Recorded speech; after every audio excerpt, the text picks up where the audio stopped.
San Juan de Ávila, con la hoz en la mano. Epifanía significa manifestación del Señor. ¿Hay algún niño que no tiene ganas de que llegue el día de Reyes o de Epifanía? Para la casa de Juan de Ávila en Almodóvar del Campo, aquellos reyes de 1499 fueron totalmente especiales. Venía a alegrar aquel hogar un nuevo pimpollo que sería la mayor gloria de la familia. Su niñez fue como la de cualquier otro niño de su edad y condición. Sus padres eran de una posición más bien rica y por ello podían tomarse el lujo de enviar a Juan a Salamanca, la ciudad del saber, para que allí se doctorara en leyes y llegara a ser un gran jurisconsulto cuando fuera mayor. Aquí pasó 4 años entregado a las leyes y a los pasatiempos que también llegaron a robar su corazón. Pero todo acabó cuando la gracia del Señor vino a su encuentro en una de estas fiestas de toros y cañas. Le pareció oír una voz que le decía: «Juan, este no es tu camino. Es mi deseo que abandones estos estudios y que te entregues al estudio serio y verdadero de mi doctrina para que después la lleves a los demás». Juan obedeció y abandonó para siempre aquellas negras leyes, como las llamará después. Volvió a Almodóvar y pasaba días y noches entregado a la oración y a la mortificación, pensando en las muchas almas que se perdían. Su agradecido discípulo, el famoso dominico Fray Luis de Granada, describirá así su preciosa vida. Mi nombre, Ávila; mi posada, la tierra; mi patria, el cielo; mi oficio, ser cosechero de Cristo. Hasta la vejez ejercité incansable la hoz, amontonando la mies en los celestiales graneros. Una primera misa original. Estando una noche en su granero de Almodóvar, entregado a la oración, oyó la voz del Señor que le decía: «Juan, quiero que seas predicador de mi doctrina y que traigas muchas almas a mi redil. Pero para ello no basta con la oración y penitencia. Debes también prepararte muy bien en los estudios para que también atraigas a los intelectuales alejados». Conociendo así de clara la voluntad del Señor, marchó a Alcalá de Henares y se entregó de lleno al estudio de las Sagradas Escrituras y de la teología, bajo la sabia dirección de maestros insignes que fueron poco a poco iluminando su inteligencia, pero sobre todo formando su apostólico corazón. A la vez que estudiaba, se entregaba a la oración más encendida y a hacer cuantas obras de caridad le permitía su bolsillo y su tiempo. Ya ultimados sus estudios, estaba preparado para dar el paso de su ordenación sacerdotal. Él llegará a ser un gran sacerdote, aunque todos los días de su vida sentirá una terrible responsabilidad por el peso de este don del que se sentirá siempre tan sumamente indigno. Sus conciudadanos de Almodóvar esperaban con ansias su primera misa. Ellos ya habían sido testigos de otras y sabían que el acto religioso le seguía un banquete acompañado de una gran fiesta. La misa fue solemne cual ninguna otra, pero la fiesta que le había de seguir no siguió. Juan ya había preparado todo para que al final de la misa los 12 más pobres del pueblo acudieran a su casa. Les lavó los pies, les tenía preparado un nuevo vestido y después de servirles una opípara comida, los abrazó y despidió con gran afecto. Después, ya él solo, prorrumpió en un profundo llanto por creerse indigno de tal dignidad. ¡Qué gran dignidad! El joven sacerdote Juan había calado profundamente en lo que significaba ser sacerdote. El sacerdote es un hombre pecador como los demás, pero elegido por el Señor para ser el despensero de los tesoros de Dios. A él le está encomendada la dignidad de ser el que hace renacer a Cristo en la Eucaristía, el que alimenta las almas con el pan de la palabra de Dios, el que absuelve de los pecados de los hombres en el nombre del Señor, el que debe dejarlo todo hasta a sí mismo para entregarse del todo a Cristo y a los hombres por Cristo. Todo esto lo sabía Juan y por ello le atemorizaba el haberse atrevido a dar ese paso de ordenarse sacerdote. A veces decía que era el demonio quien empujaba a algunos a ordenarse sacerdotes para después ser orgullosos y creídos de sí mismos. Con frecuencia se lamentaba el no haber elegido como ministerio el ser empleado de algún oficio manual o ser criado de un hospital. A veces decía: qué gran dignidad la de ser sacerdote. ¿Quién podrá comprender lo que esto significa? Aunque tuviéramos la misma pureza de los ángeles, aún así seríamos indignos de poseer esta tan gran dignidad.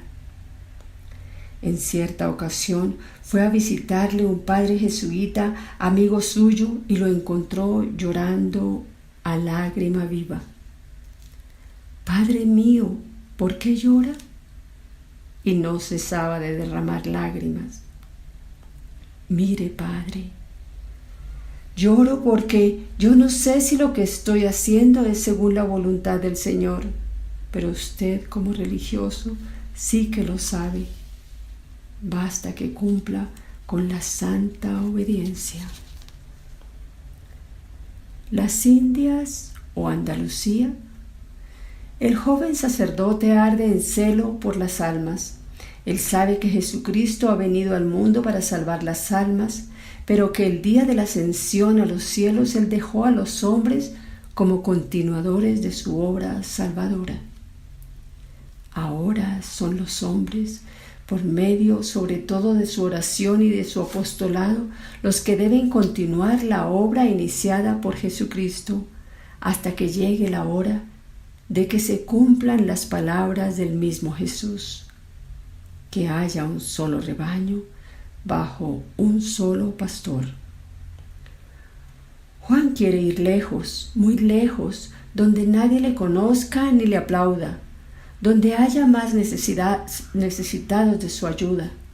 Él quiere gastarse por Jesucristo. Tiene buenas relaciones con los padres dominicos. Ellos han sido sus mentores en Alcalá y ahora parece que hasta ha llegado a vestir el hábito de la Orden de Santo Domingo. Se entera de que el padre Garcés, dominico, ha sido nombrado obispo de Tlaxcala y: «Padre, ¿no me llevará usted a aquellas tierras de infieles para predicar a Jesucristo?». «Sí, hijo mío, tengo mucha necesidad de ayuda, pues hemos de fundar una misión donde encuentren aquellos pobres indios el verdadero rostro de la iglesia». Prepara la documentación que entonces será necesario y se despide de los suyos. Marcha a Sevilla y allí espera la comitiva de la que va a formar parte en rumbo hacia México, pero otros eran los planes de la divina providencia. El arzobispo Manrique le ataja y le dice: «Buen padre Juan, es voluntad de Dios que sus Indias sean su misma tierra. Andalucía lo necesita. Sus campos, sus pueblos están a punto de ser cegados por el enemigo de Cristo y se necesitan apóstoles que atajen el mal». Y el padre Juan obedeció y quedó en su Andalucía. Celoso predicador, muchas cosas fue el beato maestro Ávila, como aún se sigue llamando a este insigne santo patrón del clero español, pero no hay duda de que es este el apelativo que mejor le cuadra. El celoso predicador, el apóstol de Andalucía y de cuantas regiones de España tuvieron la inapreciable dicha de poderle escuchar aquellos sermones de fuego. Su primer sermón formó historia en su vida. Tenía un miedo enorme, le parecía imposible ponerse delante de aquel público, pues no sabía qué decirles. Se había preparado concienzudamente para este sermón, aunque después no dijo nada de cuanto se había escrito y estudiado. Dejó hablar al corazón. Vio que esto le dio un buen resultado y desde entonces obró siempre así. Esto no quiere decir que no se preparase y que no estudiase la materia de que iba a tratar, todo lo contrario. Pero una vez hecho por su parte lo que debía hacer, ya lo dejaba todo en las manos de Dios, y era su corazón quien dirigía las palabras de su boca. Le llamaban los obispos y los religiosos de las más diversas órdenes religiosas para que predicase en sus iglesias y para que dirigiera los sermones o pláticas de formación a los miembros de las mismas. Las muchedumbres le seguían entusiasmados. Predicando una vez en Granada, a la vez predicaba en otra iglesia un afamado predicador, pero que su doctrina estaba vacía de contenido y sobre todo de vida. La gente salía de los sermones de éste y decían: ¡qué facundia! ¡Qué pieza oratoria! ¡Qué! Pero no recordaban nada de cuanto había dicho y sus vidas seguían igual. Mientras que los que oían al padre Ávila nada decían, no había comentario alguno, pero volvían a sus hogares completamente cambiadas sus vidas. Les calaba hondamente en sus almas. Se convertían. Prefiero quedar sin pellejo. Mirad, hijos, decía el padre Ávila, cuando hayáis recurrido a todos los medios para ablandar los corazones de los más obstinados y no lo podáis conseguir, tenéis un remedio que nunca falla. Acudid a la Virgen María, que es Madre de Misericordia. Encomendad a ese pecador a sus bondades maternales y yo os aseguro que el demonio ya nada podrá hacer con él. Desde muy niño amó tiernamente a la Virgen María y acudía a ella en todas sus necesidades. El rezo del Santo Rosario era su devoción preferida. Nunca se cansaba de recitarlo y, lo que más valía, lo hacía con gran devoción. Durante sus años de estudiante, tanto en Salamanca como en Alcalá, también fue ella, María, su compañera inseparable y a la que acudía día y noche en todas sus necesidades. Ya sacerdote, se propuso extender su devoción y culto por todas partes, sobre todo por medio de sus sermones. Para el padre Ávila, la devoción a la Virgen María forma parte de la auténtica vida cristiana. En todos sus escritos la propaga con una fidelidad nada común y con gran confianza en su poderoso patrocinio. Ojalá todos los niños y mayores procuraran leer sus maravillosos escritos sobre este tema.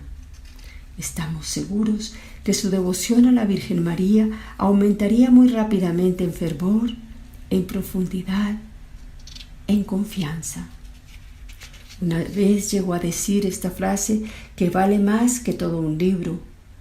Uno de los sacerdotes que le acompañaba en sus predicaciones apostólicas le preguntó: Padre, usted nos habla mucho de la Virgen María, de sus privilegios, de su poder como Madre de Dios y nuestra. Pero permítame una pregunta. ¿Ese amor que demuestra en sus palabras y en sus escritos es de veras? ¿Usted mismo ama mucho a la Madre de Dios? Mira, hijo mío, la amo tanto que más quisiera estar sin pellejo que sin devoción a Nuestra Señora. Vamos a oír a ese idiota.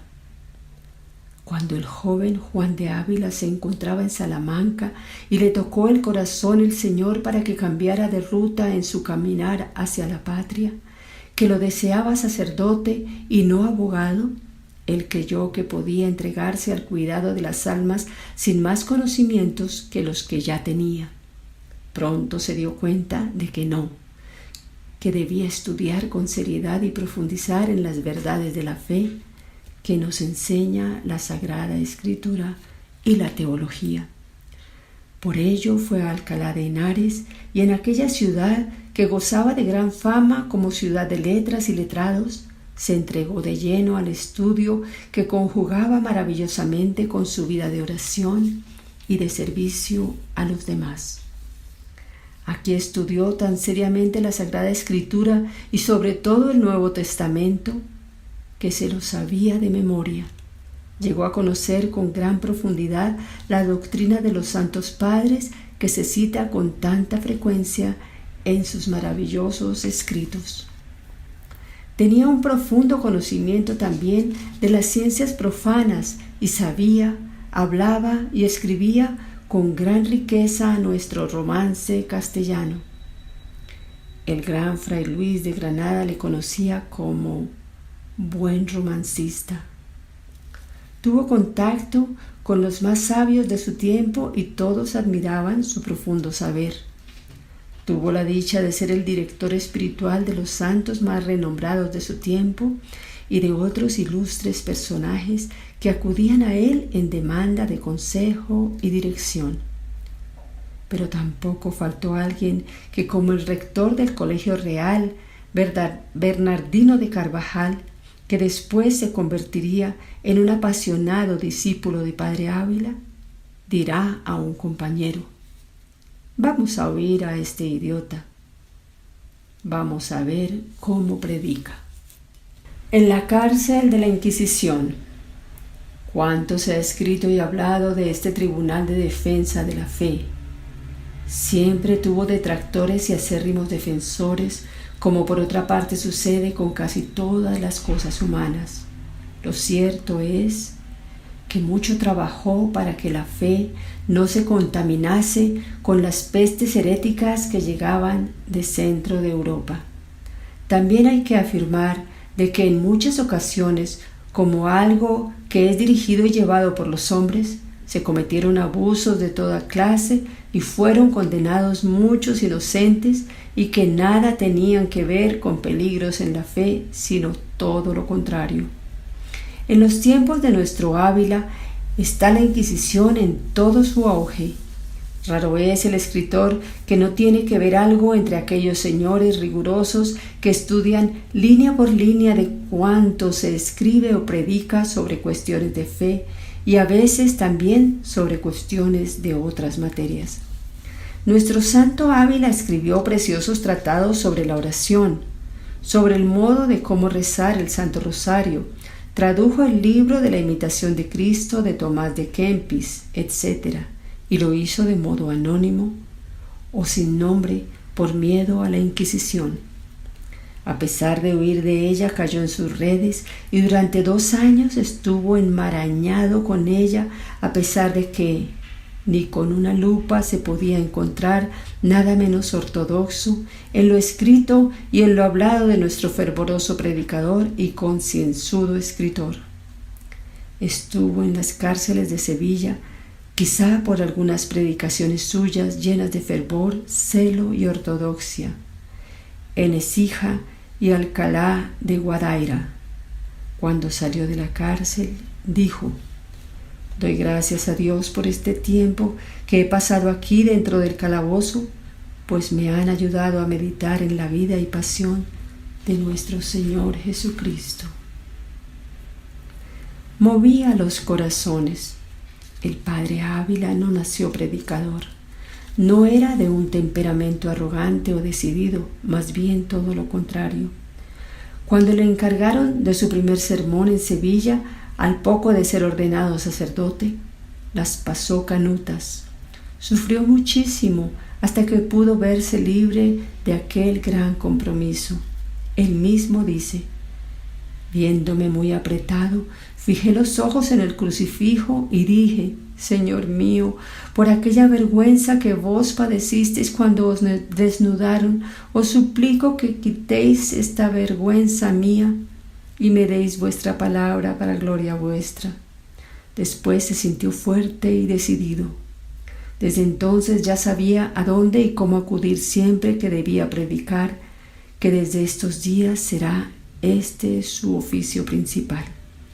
Recorrerá toda la Andalucía y otras partes de la península, pero sobre todo 3 provincias lo tendrán como predicador habitual: Sevilla, Córdoba y Granada. Uno de sus sermones fue quizá la causa de la conversión y profunda amistad que siempre ella le unió con aquel hasta entonces vagabundo y futuro santo fundador de la orden hospitalaria, San Juan de Dios. Aunque tenía una dicción perfecta y conmovedora, él no cuidaba tanto el estilo como las ideas. No le interesaba agradar, sino convertir al verdadero camino de la santidad. Tenía una presencia venerable, una dicción penetrante, una voz sonora y sobre todo una gran caridad y fuego al decir las verdades cristianas, que aunque no las revistiese con profusión de citas latinas ni literarias como usaban los predicadores de la época, pero sí estaban cimentadas en la Sagrada Escritura. Oír al padre Ávila era abandonar el mal camino y seguir la doctrina de Jesucristo. Su libro. Te pregunto a ti, chaval simpático, que estás disfrutando mientras lees esta vida tan maravillosa de entrega a Dios y a sus hermanos los hombres. ¿Cuál es tu libro preferido? ¿No tienes un libro como tu mejor amigo al que acudes cuando tienes un ratillo de tiempo o cuando alguna nube aparece por el horizonte de tu alma? Pues mira, también nuestro protagonista tenía un libro al que acudía con frecuencia, mejor dicho, era el único libro que trataba de aprenderse de memoria y de llevar a la práctica cuanto en él estaba escrito. ¿Sabes cuál era? ¿No me lo has adivinado? Óyelo a él que lo dice. Cristo era mi libro. La mayor parte de las noches las pasaba en vela preparando mis sermones del día siguiente que debería predicar en diversos lugares y a toda clase de personas.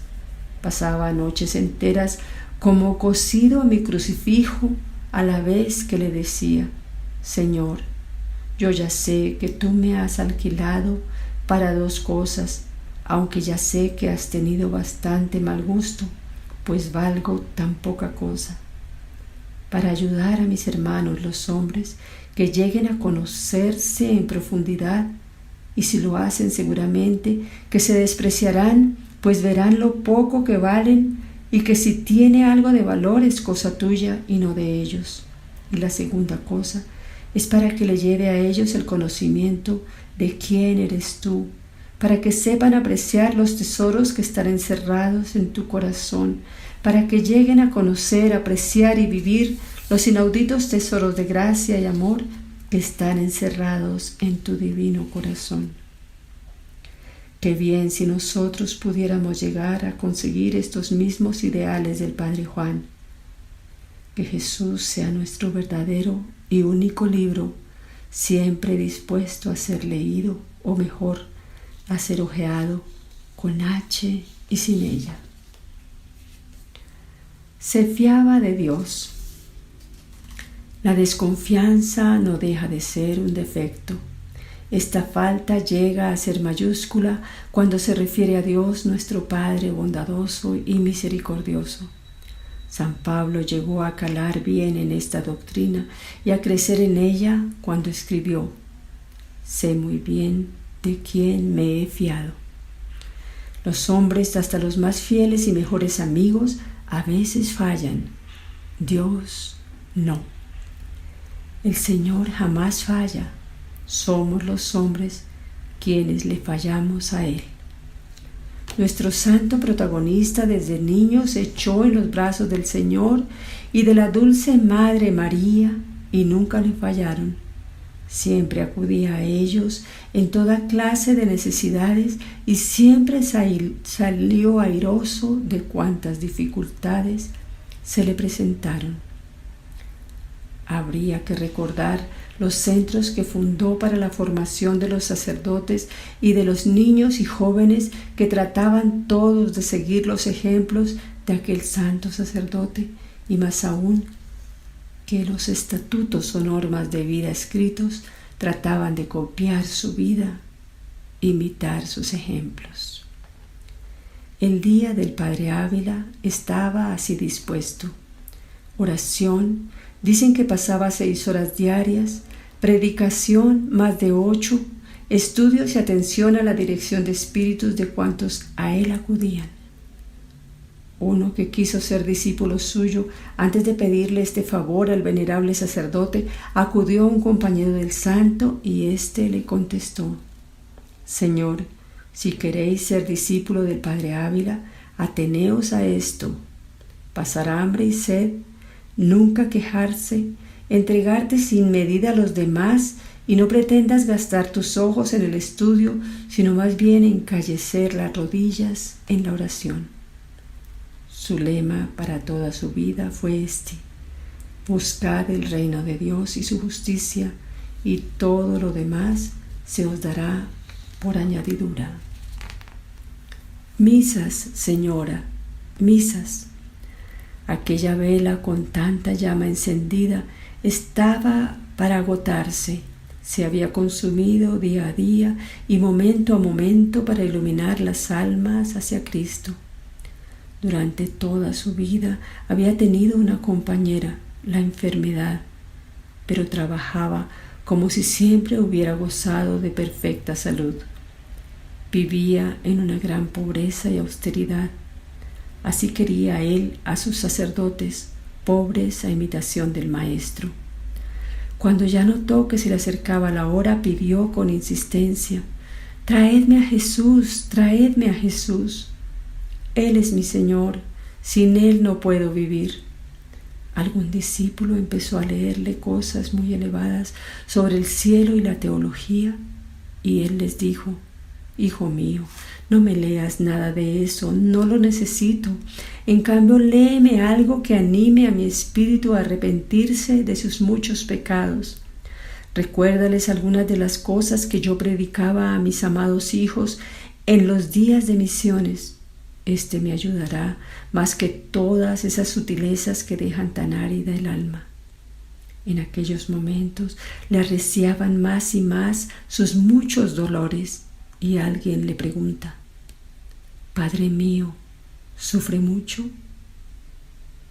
«Bueno está, Señor, bueno está», se limita a contestar el Santo Padre Ávila, como queriendo indicar que el Señor, cuando nos prueba, sabe lo que hace y hace lo que nos conviene, como diría en muchas otras ocasiones, y añadía: «Y nosotros, pecho en tierra, hemos de aceptar cuanto Él por nuestro bien nos envía». Una dama le pregunta: «Padre mío, ¿qué puedo hacer por usted?». «Misas, señora, misas».